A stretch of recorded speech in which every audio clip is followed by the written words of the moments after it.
With Russia's invasion of Ukraine 2 years ago, we are faced with a sustained threat from an autocratic power dedicated to undermining the liberal democratic order by force. And so our generation is faced with the same responsibility that confronted Americans at the start of the Cold War, the responsibility to defend freedom in its hour of maximum danger. We at AEI do not shrink from this responsibility. We are, after all, Americans who have always been more than equal to this challenge. Time and again, our country has been called upon to defend the free world against aggression, and time and again we have prevailed. Against Imperial Germany in World War I, against the Axis powers in World War II, and against Soviet Russia throughout the Cold War. The people of Ukraine have bravely stood against Russia for 2 years, and we must not abandon them now in this most critical moment. I'm proud of the contributions America has made to Ukraine's resistance throughout these 2 years, and of the important role AEI scholars have played in making these efforts possible, including Leon Aron, Chris Miller, and Dalibor Rohac, who are here leading tonight's event. I'm pleased that Congress and President Biden have renewed our support, but the recently passed aid package cannot be the end of a more sustained commitment to Ukrainian victory. The history of the Cold War shows us Russia can be defeated, and we're going to hear from Ambassador Markarova and our scholars about what more we can do and should be doing to make that a reality. So thank you all. Thank you for being here. Have a good conversation.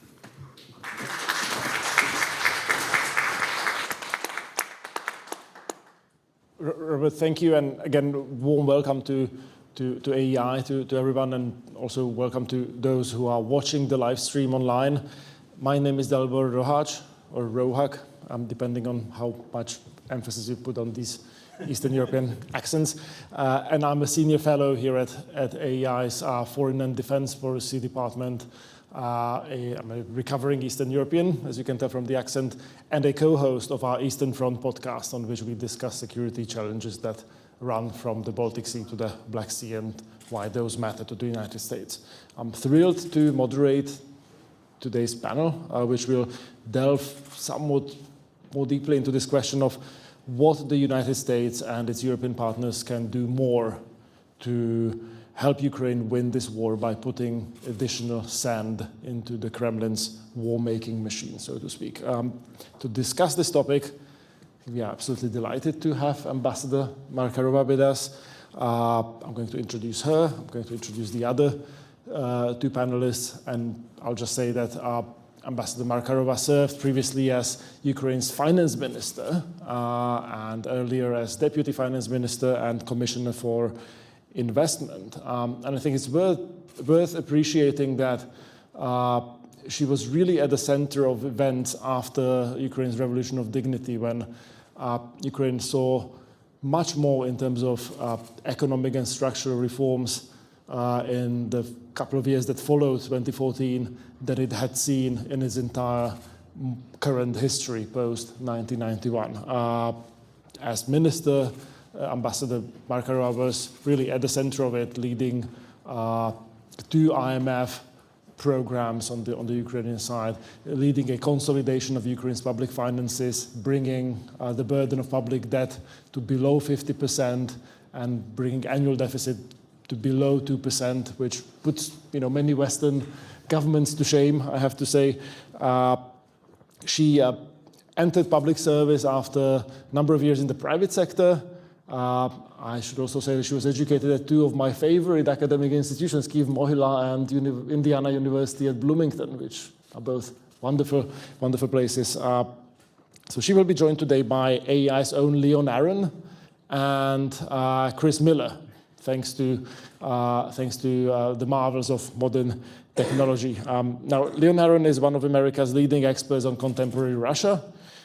In addition to being a senior fellow at AEI, he has served as a governor on the Broadcasting Board of Governors, which oversees Voice of America, Radio Free Europe, Radio Liberty, and other federal-funded media outlets. He has taught at Georgetown. He was a regular contributor to the weekly Voice of America broadcast in Russian, and is author of a great number of books on contemporary Russia, most recently Riding the Tiger, Vladimir Putin's Russia and the Uses of War, which came out with AI Press last year, which documents the change in Russian culture and the sort of militarization of Russian sort of intellectual and cultural life that has been used by Putin to strengthen his grip on power. His other books include the 2012 Road to the Temple, that looks at the cultural and intellectual and ideological sort of underpinnings of the collapse of the Soviet Union, and he also is the author of the definitive biography of Boris Yeltsin. Finally, thanks to Skype, we have Chris Miller, a recent father, with us, and also a senior fellow here at AEI, in addition to being an associate professor of international history at Tufts at the Fletcher School. Chris, over his life, has worked at Hoover, at Brookings, at Carnegie Moscow Center. He was a visiting scholar at the New Economic School in Moscow when it still was an intellectually vibrant place. His most recent book, Chip War, The Fight for the World's Most Critical Technology, has won basically every non-fiction award in existence, has been endorsed by President Obama. But in addition to the Chip War, which really made Chris an international celebrity, he is also the author of 3 books on Russian and Soviet history, and so that's why he can sort of talk with great expertise on this sort of interplay of technology and geopolitics and Russian politics. Again, thank you for joining this panel, and welcome one and all. I have 2 very brief housekeeping announcements. So we'll have a sort of structured conversation followed by a Q&A, but the Q&A will take place online, and I invite everybody to already submit their questions by email to Joe Saylor at joe.saylor@aei.org, or you can ask your questions on Twitter using the hashtag Russia economy, written as one word. The second housekeeping note is that we'll have to wrap up a little early because of the ambassador's commitments elsewhere in town. So we'll stop at 5:25 and allow the ambassador to make it to her next appointment. And I want to really start with you, Ambassador, if you don't mind. It is fair to say that the war that Russia is waging against Ukraine has become at this point a war of attrition. And the conventional wisdom, if I may say so, is that Russia might have more staying power. It's a larger country, has more people, has natural resources, has industrial base, and also Russia has been destroying Ukraine's civilian infrastructure with impunity. We've seen through the experience of the supplemental that Western support can be fickle and not always entirely reliable. So I wonder if you could sort of share with us your sort of vision of how Ukraine can prevail in a war of attrition. What are the sort of holes in this conventional narrative that I think is taking hold in some parts of sort of Western publics? Thank you. Thank you very much for having me, and thank you to AEI for staying always on top of this and really conveying to general public here and to the expert society why it's so important to win, not for Ukraine, for the United States, for Western countries. And that's what I want to start my answer from, that first, we always have to remind people that Russia attacked us in 2014, Russia attacked us in 2022.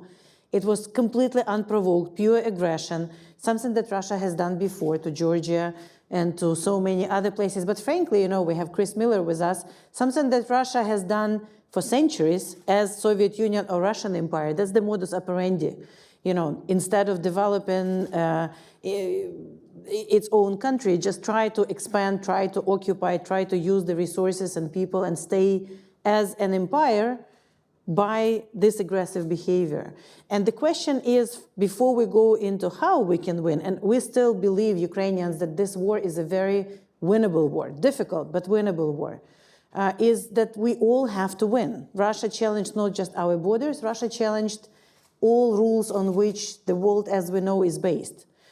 If our borders could be violated, if our sovereignty doesn't matter, if aggressive nuclear power can attack someone who in 1994 got rid of the third largest nuclear arsenal, then what kind of world we are living in to start with? So we have to win.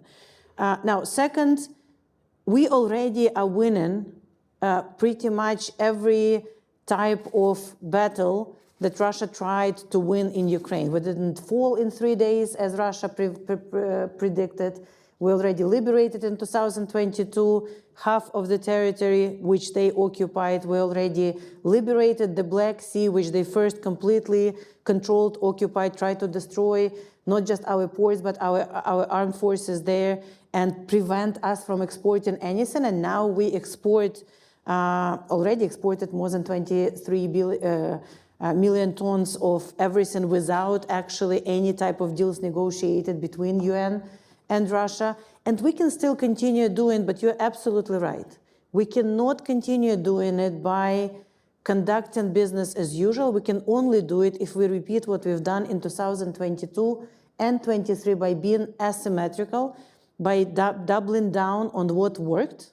So more weapons to Ukraine, especially those which are needed, like longer range and more air defense, by doubling down on sanctions and economic attacks on the vulnerable pieces and preventing Russia from having more, but also by staying together. You know, why Russia is able to continue this effect? It's not because their economy is so strong or their production. It's because North Korea and Iran are very active and reliable in supplying them with their weapons. Now, if you look at us and Russia, of course, we are much smaller. I mean, any category you take. But don't look at us and Russia. Look at Russia with their allies, with that new axis of evil, them, North Korea, Iran, and occasional, you know, helpers and buyers of their products. And look at us together with all the countries that not only condemned, but more than 50 countries at the Ramstein meeting are helping Ukraine to win this. Now, the question is, can we democracies, regardless of how difficult it is to take decisions in democracies, be as organized, and are we strong, and can we defend ourselves? So right now, with this fifth supplementary budget that has been voted for, and big thank you to everyone who not only voted yes, but who advocated and who understand the need of it, but we need to turn it as quick as possible into the right capabilities and in large quantities, together with doubling down on sanctions. And I would be happy to expand what can we do to create again this opening in which we can repeat the successes of the past 2 years in other areas to get to the peace faster. Well, if you have specific proposals in Absolutely. mind, please do share. I have one specific proposal which I'm advocating for since day one of the full-fledged war, and Leon knows it very well. That's why we have to sanction all Russian banks. You know, it's something that we started very actively because we were preparing the sanctions with our partners from the very beginning. You know, only 56 Russian banks are under full blocking sanctions by the US, out of 324, I think now. It's 26, but I think now it's 324. Now, we have to understand something about Russia. Russia is not a market economy. It was never fully developed into market economy. It's a very controlled economy. So even if you sanction what you think is the majority of the Russian banks, a phone call from Kremlin and suddenly some other bank is fully servicing the Russian war machine. Second, we see other countries which increase their purchase of Russian oil and gas and some other materials, and unfortunately increase the sale of some technologies and spare parts to Russia. They do not work with the sanctioned Russian banks. So that should be another big incentive and a reason for all of us to sanction all Russian banks with sectoral sanctions. If they don't want to be part of the civilized world, if they conduct aggressive wars, if they allow their financial system to be used by Iran and North Korea, then we should put a stop on it. Second, energy and gas. I mean, the goal should be no Russian gas and oil and nuclear sources to be able to be sold to anyone. Let them, live with their own oil and gas, eat it, I don't know, construct something with it in Russia. Because that actually is the basis for the increase of the Russian economy, for the growth of the Russian economy, and that gives them money to continue this aggression. And there are other, there is a full list of sanctions, but if you want to do a quick difference, the financial sector and energy are the obvious two. And of course, we have to continue tightening sanctions for the military, everything related to the industrial military production and everything else. But this too is, if we put full sanctions there, we will definitely see the immediate result. And also, the isolation. Putin is an indicted criminal for abduction of Ukrainian children by the International Criminal Court. Why Russia is still invited to so many international meetings? Why they're still participating in the gatherings of international institutions, financial and others? We also have to stay the course there. In 2022, so many people were walking out from the room when representatives of the Russian aggressive criminal terroristic state were entering the rooms. We have to continue that. So it's not that one thing will work. It's all of the above type of questions where we have to stay the course and we have to double down on each of these elements in order to be able to get to the meaningful result. So if I can maybe sort of look at one specific measure that has been proposed and that is actually included in the legislation that was adopted in Congress, which relates to the freezing of Russian sovereign assets in the United States. So first of all, it's worth noting that those assets are comparably small to those assets held in Europe, and I think there isn't exactly a clarity over how and if the administration is going to enforce those sanctions. Europeans have been much more squeamish about seizing those 190, close to 200 billions of Russian central bank reserves, which are held in Belgium predominantly. What would be your sort of best argument for why the West needs to act on Russian sovereign assets? Yes, that's also something that we have been discussing even before the full-fledged war started, when they clearly were preparing for it. And we were advocating that the sovereign funds, and actually the estimate is altogether is about 300 billion. Unfortunately, yes, not in the United States. And we from the very beginning said that there is a clear case for those to be not only frozen or immobilized, because it's a different procedures how the transactions with them are prohibited they're not legally frozen even in some of the countries, but at the moment all the decisions are taken for them not to be given back to Russia. But first, Russia started aggressive war, and not only they're killing our people on a daily basis, like yesterday was another horrible attack on Odessa. Today, another horrible attack. 6 kids are killed in an attack against civilian population. Not only they literally destroyed some towns like Bakhmut, Avdiivka, Mariinka literally do not exist, as well as Mariupol. A vibrant city with of more than 400,000 people still occupied by Russians, but destroyed, 90% of it. But this horrible war already resulted in so many losses, which actually are confirmed by the third party. The World Bank is conducting this rapid damage assessment report, as we call it. It's a very simple and approved methodology.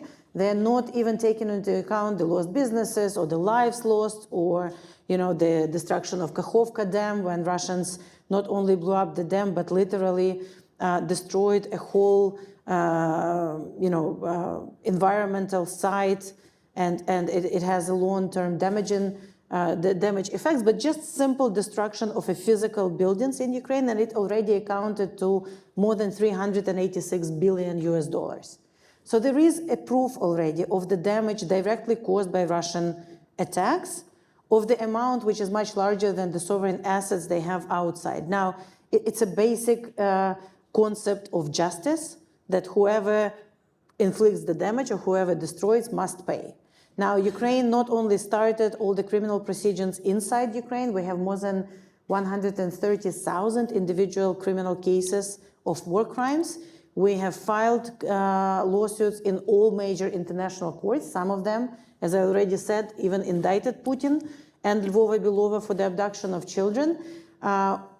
It's clear to us that it's just a matter of time when, through different legal proceedings, we will come not only to completely winning the case of Russia being an aggressor, and there is a future, hopefully soon, tribunal on the crime of aggression, but also that this damage, which is already proven, that it will be clear that the aggressor should pay. Now, shall we wait for that, or shall we confiscate the Russian money now? Our argument is like, of course we have to confiscate it now. We have 154 countries voted at the UN condemning Russian aggression. We have a mandatory ruling as early as 15th or 16th, I don't remember, March of 2022 by the UN court, which told Russia to stop the military, so-called military operation and to take away the armed forces from Ukraine. They disobeyed it completely. So the legal basis is there, and we should confiscate it and let them sue it and let them prove that it's not them who are sending the rockets, it's not them who have destroyed it, it's not them who started the aggressive war. So it's just, it's definitely more fair for Russians who did it to pay for it than for the taxpayers of our friends. And again, we're very grateful for all the support that we are getting from the US, from Japan, from Europe, from United Kingdom. But again, Russia is so much larger. We need resources to continue fighting, and we need resources to rebuild. And the notion of reparations and damage compensation, again, is a well-developed concept of the international law. So from any perspective you look at it, moral perspective, efficiency and effectiveness perspective, legal perspective, Russia should pay for this, for their crimes, and they should pay with the sovereign funds, which luckily we have in a number of jurisdictions, and we should do it. Now, I'm very glad that US, there is a big progress in looking at this in the United States. If in 2022 we were trying to convince our friends that it should be done, I think now we see the Repo Act is adopted, signed, Congress on a very strong bipartisan basis said this has to be done. We see the Treasury working very actively and the White House with us on this. Of course, as the Repo Act says, it should be a joint decision of G7 plus countries, of all of those. We agree with that. It should be a joint decision, and we really hope that we would be able to find a solution and to convince all of our friends and allies to do it in a very responsible way that will not have adverse effects on anyone's financial systems, that will not have any effects on the financial markets. Again, as someone who worked in public finance sector, I understand that it's very difficult for people with the public finance background to even think about confiscating of the sovereign funds. I mean, this is a new idea, but this is such an unique situation of a country, a member of the Security Council of the UN, a nuclear state, that actually in Budapest Memorandum gave us assurances that they will not attack us when we gave up our nuclear weapons, and brutally attacking with no pretext, no reason, not being provoked, that we believe that it will be a one-time event and no other country should think or fear the confiscation of their sovereign funds unless, of course, they plan to aggressively, unprovokedly attack their peaceful neighbor. Thank you. I wonder if I could turn to you, Leon, next and ask you to zoom in on Russia for a bit. Because again, the conventional wisdom is that in a war of attrition, time is on Russia's side. There is no nation that can suffer as much as the Russians. And by the way, they don't seem to be suffering quite as much, with the growth rates that they enjoyed last year and this year. Now, I know it's very hard to tell what exactly is happening under the surface in Russia, but you are among the people in this country probably the best positioned to tell us. So why don't you? Well, thank you very much.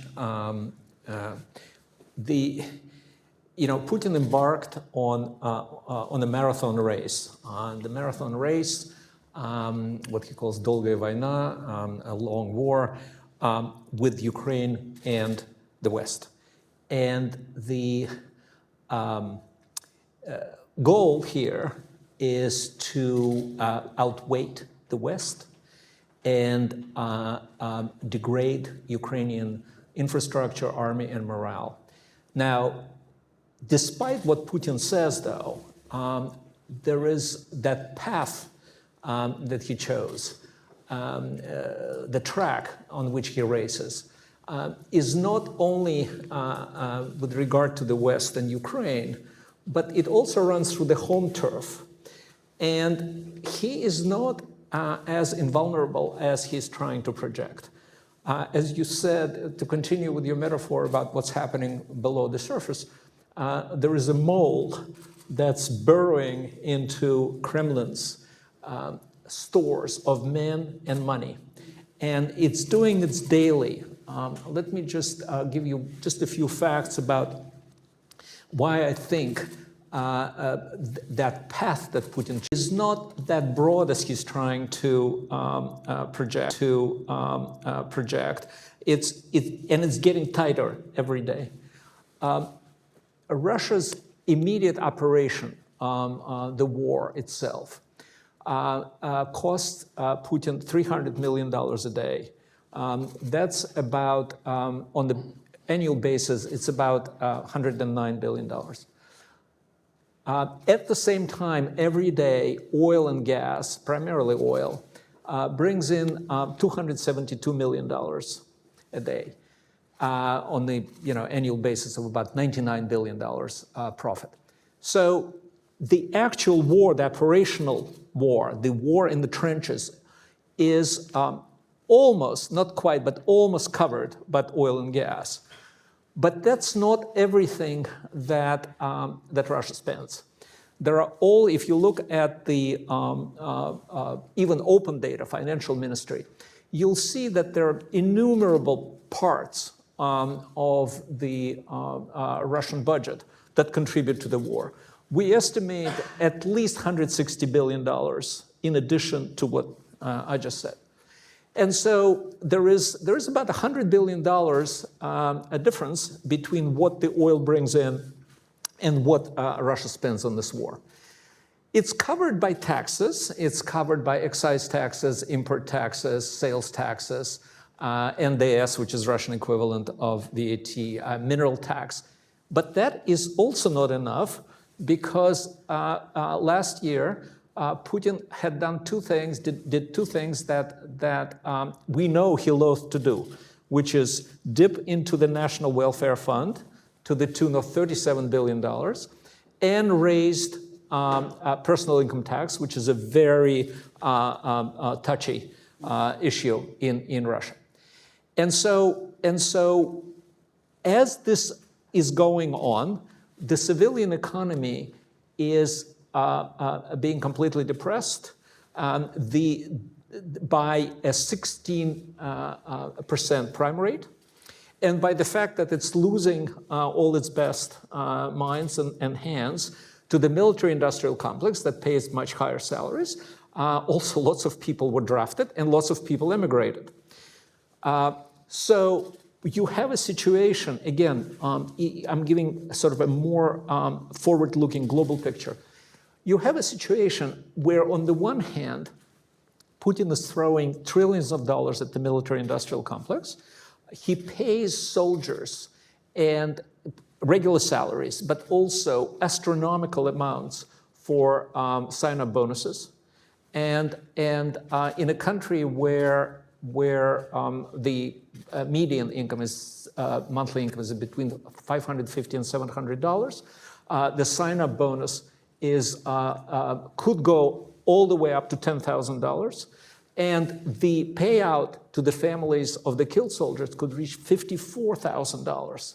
So you have an almost unrestrained torrent of cash that's being injected in the economy at the time where the chairman of the central bank, or chairwoman of the central bank, Elvira Nabiullina, says that the civil economy cannot process this demand. Inflation, as you know, has all sorts of causes and reasons, but one of them is the slushing money mass and the increased demand that's not met by the civil economy.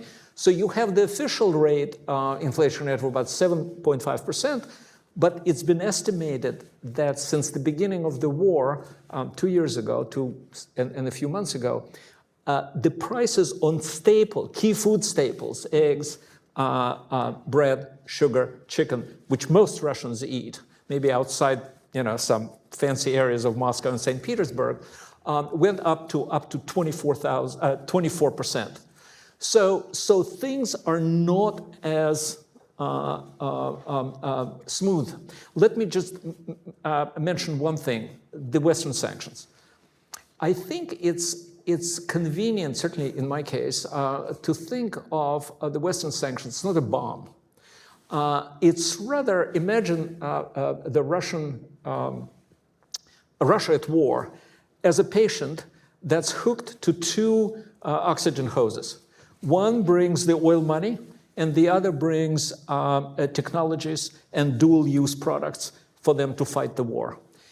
And what the sanctions do is they're like a leaden foot on both of those hoses.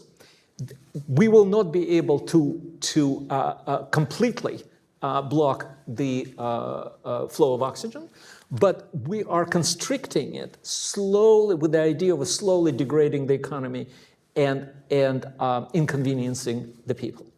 Now, I could give all kinds of examples as what's happening with the civilian air fleet, for example, that has 3 times more accidents this year than before the war, because almost all of it is leased from abroad, and there's nobody left to maintain it or get spare parts.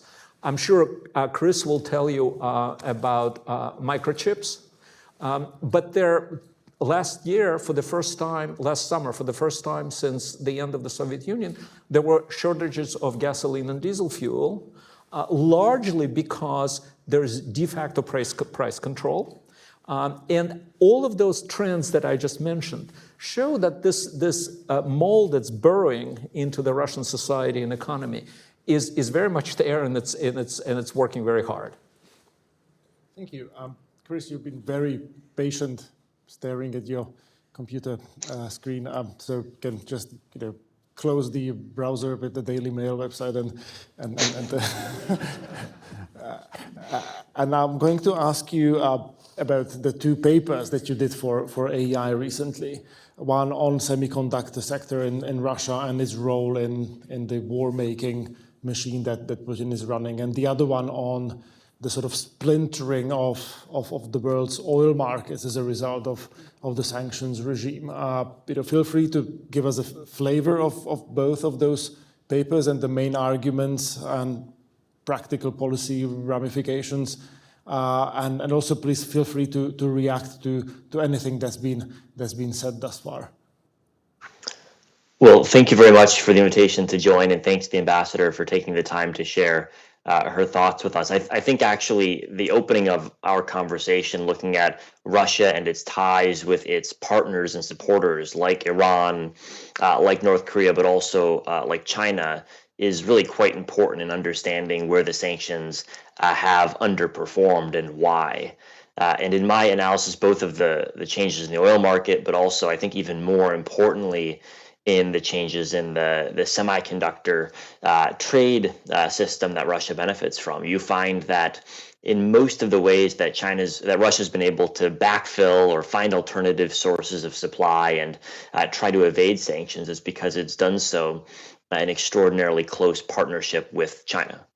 If you look at China's purchases of Russian oil, they're certainly up relative to where they were before the war began. And China has gone a long way alongside Russia to try to limit the ability of the West to restrict Russia's capability to transfer oil into China. But I think this is even more visible in the case of advanced technologies like semiconductors. And with several AI colleagues, we did a major analysis of Russian trade data, looking at what Russia reports about semiconductors coming in to the country. And most of these semiconductors are ending up in some sort of government or defense or intelligence related manufacturing, because that's more or less what remains of the Russian manufacturing base. And what you find when you go through Russia's own data is that something like 80 or 90% of the semiconductors arriving in Russia come from China. And these aren't Chinese made. These are Western made chips that are sold to China, that China then diverts into Russia. And I think this is really important to be laser focused on. There's been a lot of discussion in different Western media about the ways that Central Asian countries or Caucasus countries or Turkey or others have been emerging as countries through which Western products can be diverted into Russia. And that's true to some extent about all of those countries. But if you're asking how are most Western high-tech products entering Russia, the answer is from China. And why is this happening?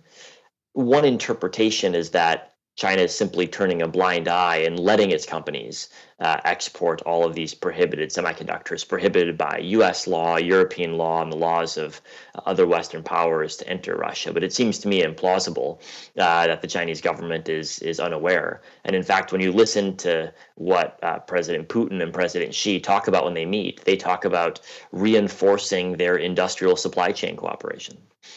Which is barely veiled, I think, rhetoric talking about their defense industrial cooperation. And I think the Chinese have been very skilled in walking all the way up to the red line that Biden has drawn. Biden said no transfer of lethal weapons to Russia. And so China said, all right, well, we're just going to transfer all of the components Russia needs to do the final assembly of lethal weapons within Russia.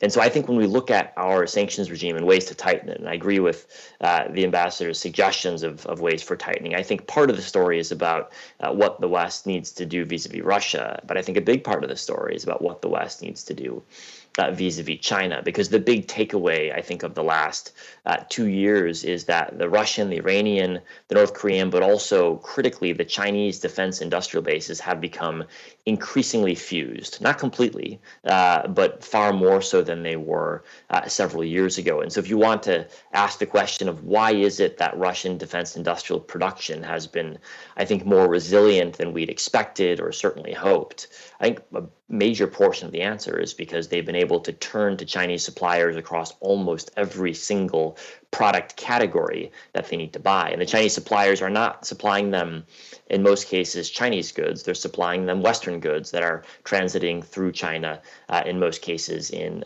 direct violation of US and European and other countries' export control laws. And so I think the question of how to enforce sanctions more effectively is both a Russia question, but it's just as importantly a China question. And it gets to really the core issues of geopolitics and world order that this war brings to the fore, because ultimately it's, I think, demonstrated the extent to which it's not only Russia that is supporting Russian war aims. There's a partnership of other countries that are at the very least being passively supportive, and I think in some cases essentially being actively supportive of Russian war aims. And I think if you want to make sanctions more effective, if you want to tighten enforcement, you've got to recognize who is Russia's largest trading partner, and you've got to admit that this is not accidental that China has become the largest supplier of defense industrial equipment to Russia.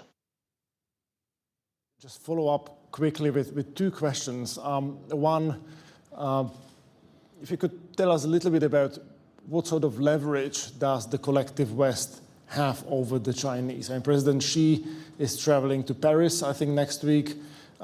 Emmanuel Macron tries to portray himself as the sort of leader of this newly awakened geopolitical Europe. How can he strong arm the Chinese into being cooperative and not supplying Russia's war machine with what it needs? And secondly, I wonder, how would you respond to the concern that some might have that that yes, of course, we can strengthen the sanction regime through secondary and tertiary sanctions, but perhaps that comes at the price of eroding the appeal of our financial systems and of the dollar. I mean, how do you sort of navigate those kinds of trade-offs? Well, on the second question about the risk of potentially eroding the appeal of our financial system or Western infrastructure in general, I would say if you look at the countries we're talking about, Russia, Iran, and China, they're already trying to get away from using our infrastructure. And in a lot of ways, they've already succeeded. It's not a mystery why China's been so focused on both building up its own domestic financial infrastructure as well as its own international payment system. That's why Russia and China are able today to conduct trade, for example, at least part of their trade in renminbi. And Iran, of course, now has a decade of experience in trying to find ways to evade interacting with Western banks because it's had to learn that over the course of sanctions. But at this point, I think that horse is out of the barn. There's already a clear incentive faced by these countries to turn to alternative financial systems where they can. But the Chinese, of course, know that they can't easily abandon the Western financial system, and especially the U.S. financial system, which is why we see, for example, when the U.S. Treasury goes to Chinese banks and threatens them with sanctions, they cut their trade with Russia. Not completely, but meaningfully. That's why Russian imports have declined somewhat over the past several months, because Western officials have gone to Turkey and to China and other countries and said, unless you tighten up your rules, we're going to threaten sanctions on your banks. So I think that shows that even if you're China, you are, for better or for worse from your perspective, locked into the Western financial system in some ways. And that does give us leverage. And I think that leverage is visible, turning to your first question, in the fact that China hasn't stepped over the red line that Western leaders did draw, which is the provision of lethal weaponry. From what we know from public sources, China has gone all the way up to that line in almost every imaginable sector, but it hasn't stepped over precisely because they're concerned about the reaction.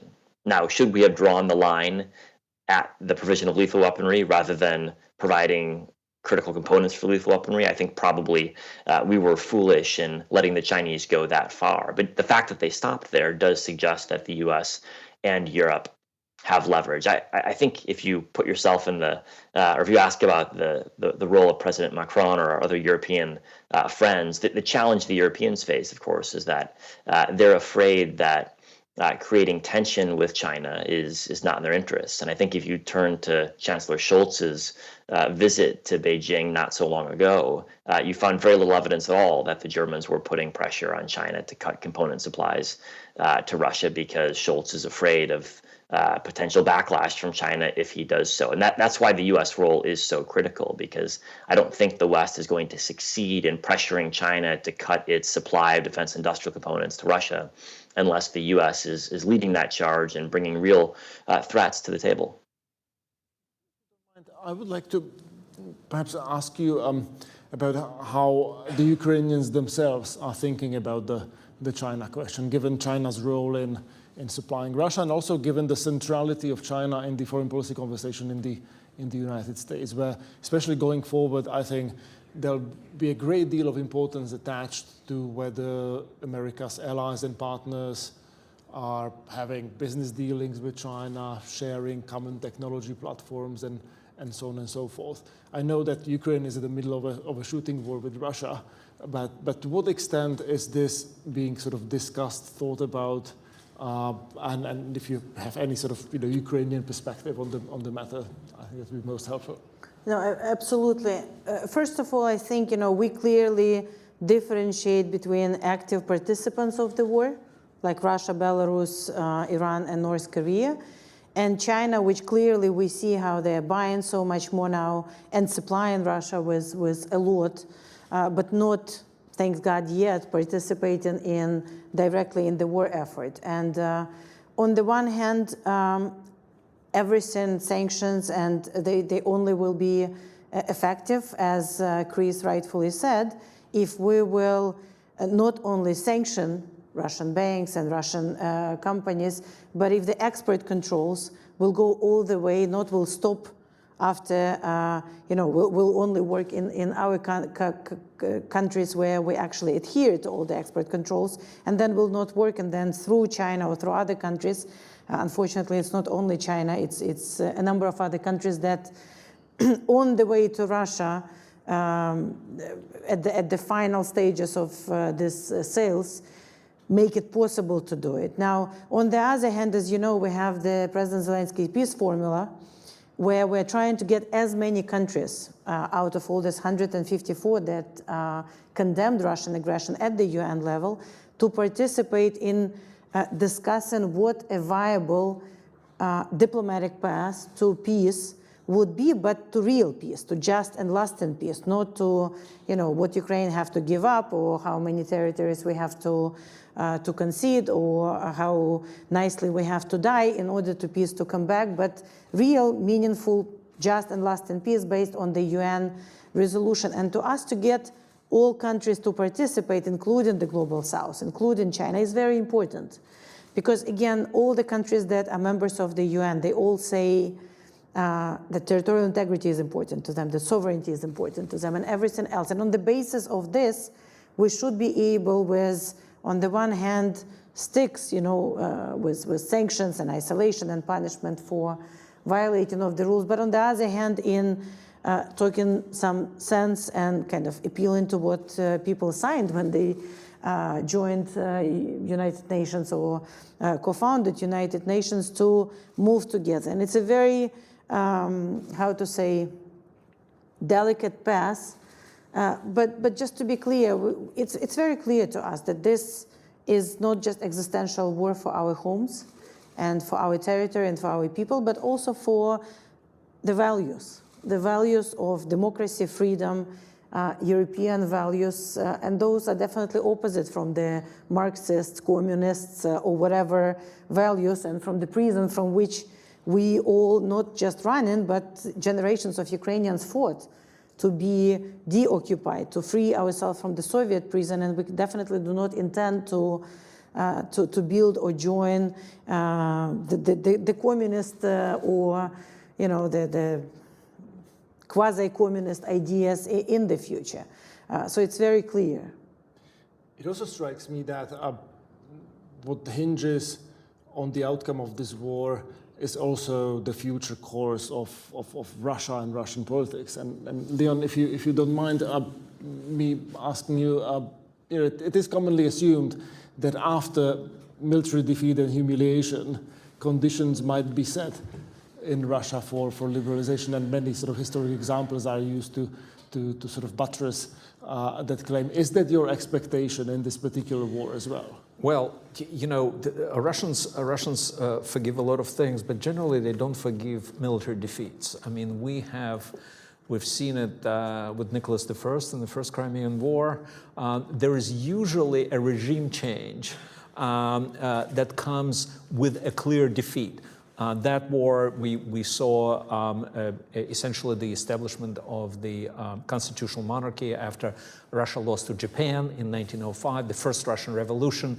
And of course, the Bolshevik Revolution came on the heels of the setbacks in World War I. And Gorbachev's glasnost and perestroika revolution, in part, was due to the quagmire of Afghanistan. So an outright defeat would if this pattern of Russian history holds. But the problem with history is that it's not always, it's the only teacher we have, but it's not the perfect teacher. And so I've recently delved into those who are around Putin. And one of them, I just published a long piece in The Atlantic about this, is Nikolai Patrushev, who is the secretary of the Security Council. And compared to Patrushev, Putin is a liberal internationalist. This man says and does things that are incredible. And if you look at how, not only he's the second most powerful man in Russia, he is Putin's friend from their KGB days in Leningrad in the 1970s. but he's also essentially replacing the sort of the hapless Foreign Minister Lavrov when it comes to the real vital negotiations. He went to Iran in the fall of 2022 after Russia's defeats to essentially negotiate the massive sale of drones. He is in constant touch, incidentally, touching on what Chris said, with his counterpart, who is also just as close to Xi as Patrushev is close to Putin.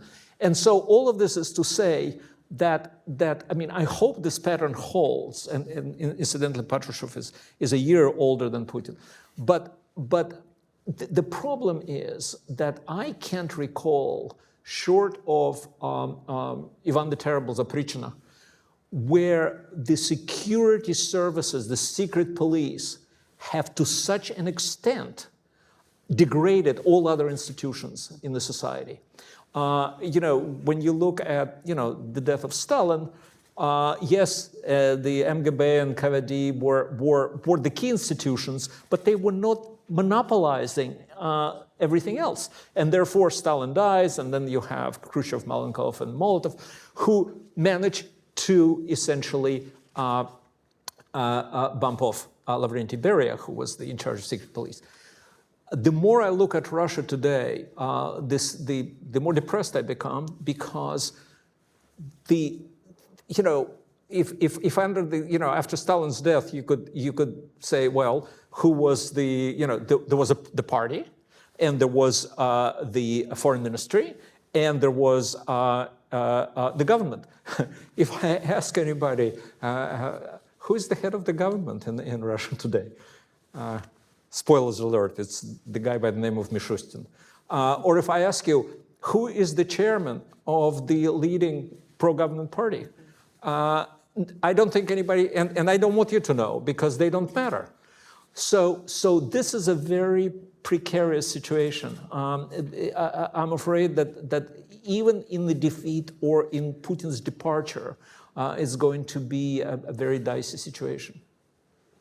Ambassador, I expect you have no great hopes for free and democratic Russia that won't pose a threat to its neighbors right now.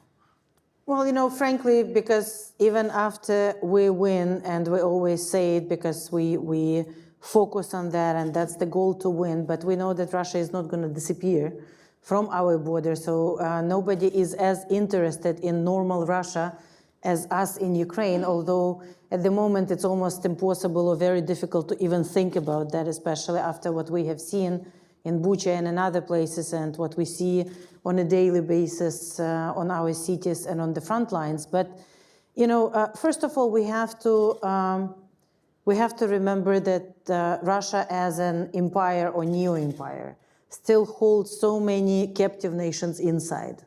And of course, this heavy reliance upon secret services and oppressive regime and oppressive machine is actually the only way to keep, people who don't want to live with you together. Russia at the beginning of this full-fledged war, when they thought it's going to be a very quick and easy policing operation almost, they brought a lot of OMON and all this internal police, and then they realized that they cannot fully control, especially some far side or some republics in Russia with this. So they were returned back, or, that was not a source which was tapped to be sent to Ukraine. So, Russia suffered a number of defeats in the past, but they never actually paid for those mistakes that led to the defeats. And from Russian Empire, they transformed into Soviet Union, and from Soviet Union into Russian Federation, without really acknowledging the horrible stuff they have done to so many nations, either around or inside them. And even for the Chechen War, the two genocidal wars to kill people inside Russia, they're Russian citizens, but it's a nation that was literally, again, under false pretext,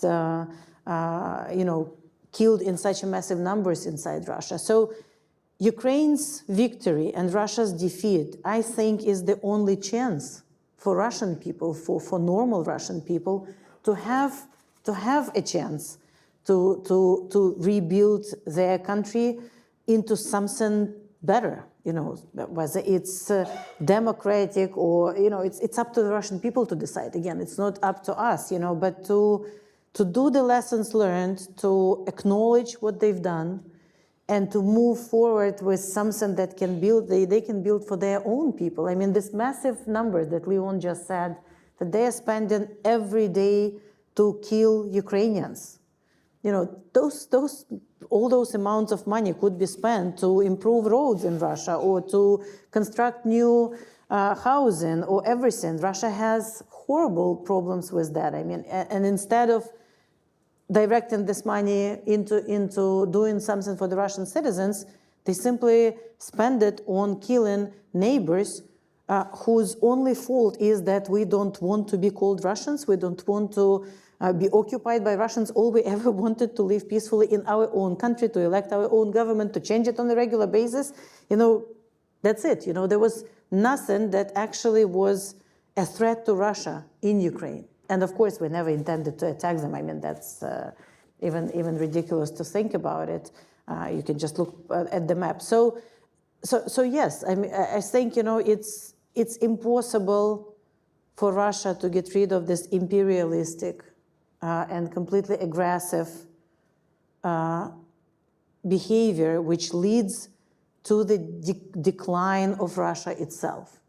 Yes, they are much bigger, but they are on a steady path to collapse.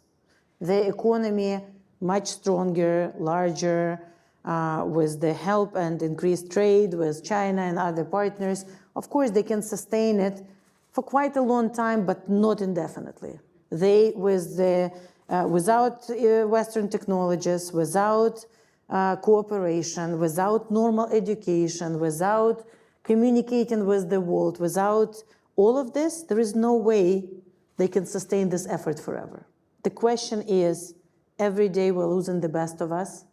Every day the collective, I wouldn't even call it West, because it's beyond West. The countries which condemn this aggression and work together with us and help us, it's West and East and North and South. I mean, everyone who believes in this values of freedom, it's also difficult for all of us. I mean, we all are paying the price. I mean, Ukrainians are paying it with lives and on the battlefield, but it's much better for US and European Union and Britain and Japan to focus on how can we create, how can we deal with real problems. And instead, we have to counter this horrible aggression, which is not only important, again, for Ukraine, Russia, but also all other dictators are looking at this. And the best way to deter others from their attacks is actually to show that Putin cannot win in Ukraine. So, but for Russia themselves, for Russians themselves, that's the only chance to build something normal. So this might be a good moment to bring in our audience. I already have a bunch of questions on this little iPad. You can ask questions whether you're watching the live stream or whether you are with us in the room. You can ask a question by emailing joe.saylor@aei.org or using the hashtag RussiaEconomy, written as one word, on Twitter/X. We have a question from Daniel Galliano, who,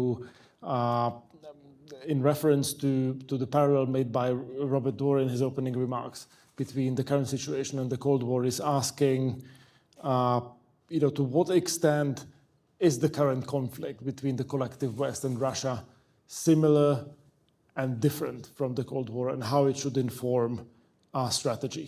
Maybe Chris would like to take it on? Well, thank you for the question. I think there's two aspects that how to think about similarities and differences. The first is that, again, turning to the coalition that's supporting Russia, Russia's the smaller player and China's the larger player. And that speaks to the fact that Russia has declined in its absolute power relative to where it was during the Cold War. during the Cold War. It was much larger in economic terms, much larger in terms of its military power.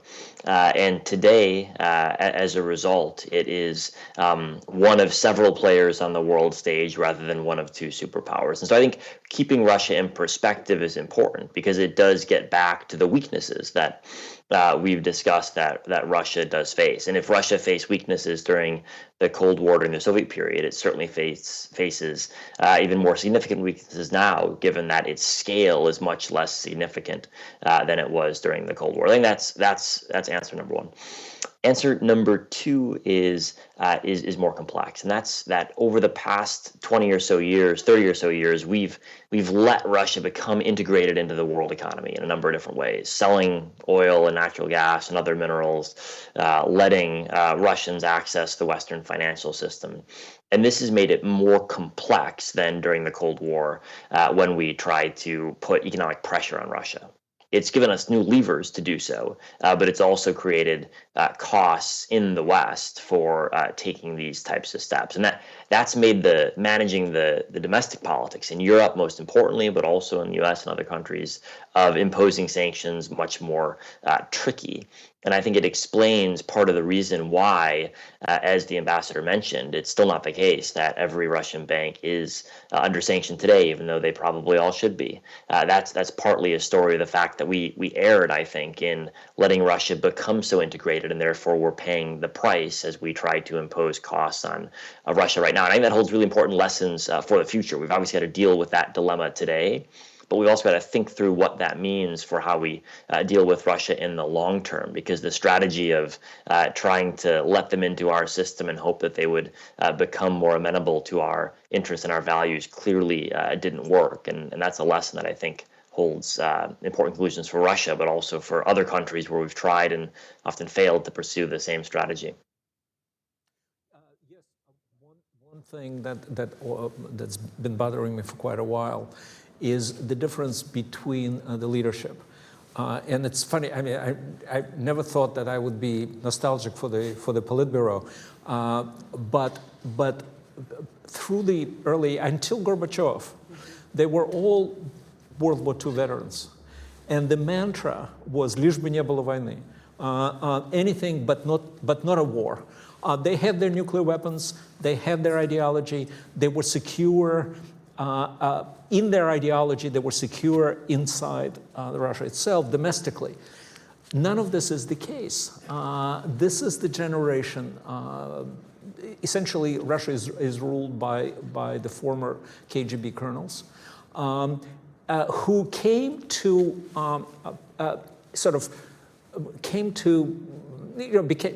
became grown-up professionals at the time of some of the largest triumphs of the Soviet Union. They remember détente with Russia. They remember, détente with the U.S. What they consider defeat of the U.S. in Vietnam. Nixon coming to Moscow. They remember, Ethiopia. They remember Angola. As they were growing up through the ranks in the 70s, it appeared that the country was winning. And then that country was taken away from them. And they all believe that it's the traitors who did it. It's in a sense similar to the proto-fascists who thought that it was the Jews and the liberals who lost Germany in World War I. And so to them, for example, brandishing their nuclear weapons is nothing. I mean, when Putin does it, let's hope he, does not follow through. But nobody, I've never, no Politburo member, including the General Secretary, invoked Russian nuclear power as often or as menacingly as Putin does it. And that's for two reasons. One is because conventionally where's the 5 million strong army and where's the Warsaw Pact? So they have to rely more on their nuclear blackmail. But also because to them, the war, and this is what my last book was all about, this war is about domestic, talking about continuation of politics by other means. This regime, step by step, stumbled into this war because of the domestic insecurity because of how they structured that regime, that it had to rely on constant drumming of external danger, aggressive West, and militarization became legitimation of the regime. So this I think is quite different from and not in a good way from the Cold War days. And also, I agree with everything, but just one also notion, because I never thought about it that way. Great question. But Ukraine is also one of the differences between the Cold War and now. I mean, during the Soviet times, all Ukraine, all Baltic states were occupied. Yes, millions of Ukrainians starved to death during Holodomor, millions sent to Gulag. But even those in Gulag, the inventor of space, Korolev, Ukrainian who was sent to prison for Ukrainian nationalism and was forced to work, and he invented big part of the Soviet rocket and space program. Yep. And if you look at the majority of inventors, if they are not Ukrainian, then they are Jewish. If they are not Jewish, then they are Jewish Ukrainians. This, or from so it's the wealth that Ukraine has in human talent, 30% of the black soil of the world. The water resources, all the rare earth materials, the coal and everything else.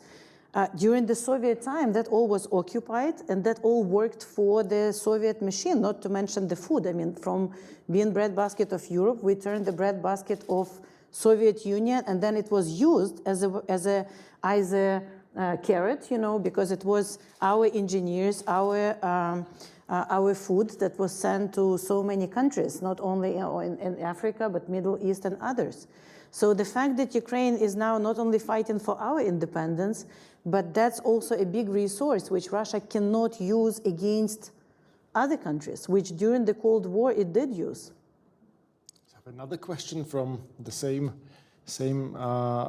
participant, Daniel Galliano. Can Ukraine defeat Russia without striking against Russian territory? Well, first of all, I don't think any war you can win without just by defending, especially if you are attacked by a foreign force, only by doing it on your own soil. First of all, the UN statute clearly specifies the right to defense as not only the right to hit the enemy which invaded you on your territory, but also to suppress military and also everything that helps the military on the territory of the aggressor. So we have all the rights to do so. And if we cannot tighten the sanctions completely and stop the production of drones and everything else, and if we have the possibility and capability to do that, of course we should and we will be doing it. It's just fair, and it's. I think right now we already have shown that during the 2 years, unlike Russia, Ukraine is not only adhering to all the conventions, Geneva and all others.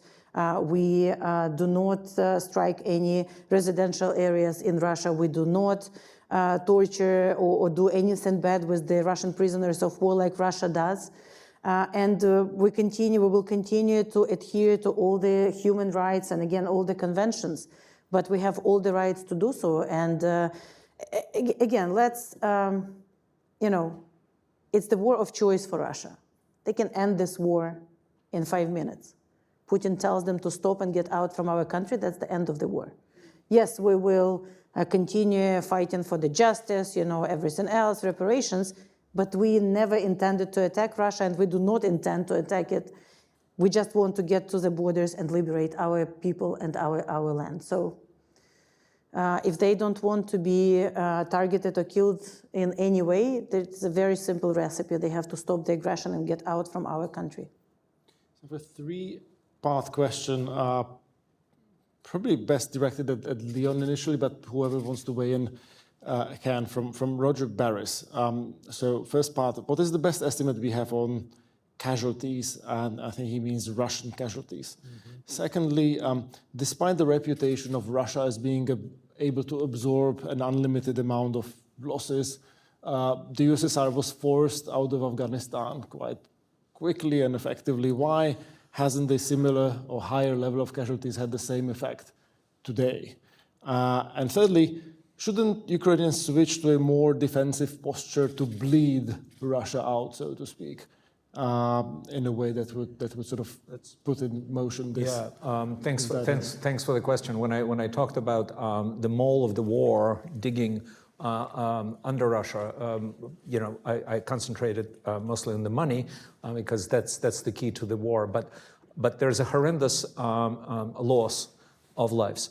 Russia adopted essentially. I've noticed that, especially in Bakhmut, essentially the human wave, World War I type of attack, or you could say the way Stalin fought World War II.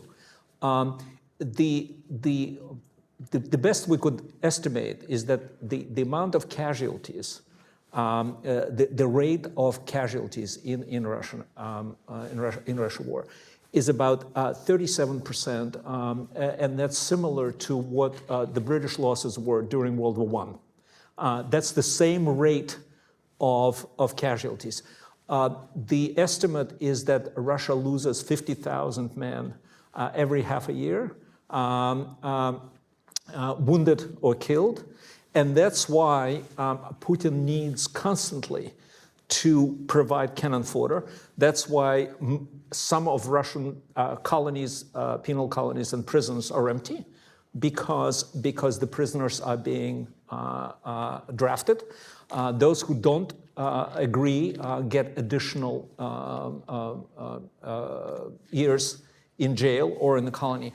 And that's why that is one of the political issues that I would like to mention. And that is that there is already a movement by the wives and the mothers of the reservists who were first drafted in the so-called partial mobilization in the fall of 2022.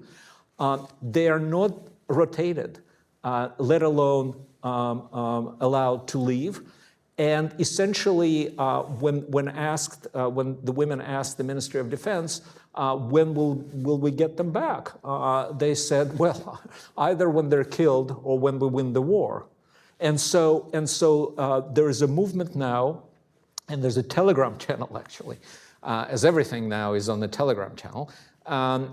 It's called Put Domoy, the road to home, and it's growing. Their last count was 65,000 subscribers to it. And this is one of the political issues which I think are going to become rather dangerous for the regime, because it's one thing to send OMON, a National Guard, to bash heads of, intelligentsia in the streets of St. Petersburg or Moscow. These are Putin's constituents. These are middle-class or lower middle-class Russians. And it's a big question, for example, whether the army or the OMON special police would shoot at the mothers and the wives of the soldiers. And so either he has to change the way he fights this war, which is very unlikely, or this movement will continue to grow. And this is at